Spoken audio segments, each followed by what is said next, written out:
Hola amigos, bienvenidos a nuestro canal.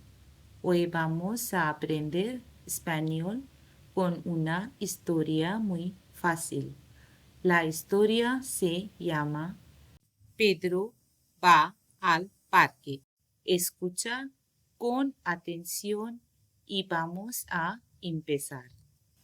नमस्ते साथीहरू हजुरहरूलाई स्पेनिश बाई ममताको नयाँ क्लासमा स्वागत छ। आज हामी एउटा कहानीको माध्यमले स्पेनिश सिक्न जाँदैछौँ। कहानीको नाम हो पेद्रो पार्कमा जान्छ। ध्यान दिएर सुन्नुहोस् र सुरु गरौँ। Pedro está en casa. Él está aburrido. Pedro is at home. He is bored. Pedro घरमा छ।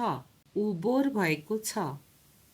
casa भनेको घर, aburrido भनेको बोर हुनु।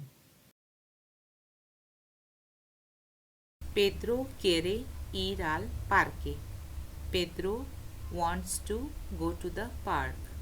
Pedro park जान चाहन्छ। quiere भनेको चाहनु, parque भनेको park।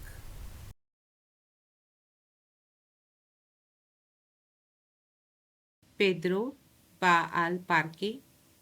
El parque es grande y verde. Pedro goes to the park. The park is big and green. Pedro पार्कमा जान्छ। पार्क ठुलो र हरियो छ। ग्रान्डे भनेको ठुलो, वेर्दे भनेको हरियो। En el parque, Pedro ve un perro pequeño. In the park, Pedro sees a small dog. पार्कमा पेद्रोले एउटा सानो कुकुर देख्छ। पेड्रो भनेको कुकुर, पेकेनियो भनेको सानो। Pedro juega con el perro. Ahora Pedro está feliz. Pedro plays with the dog. Now Pedro is happy.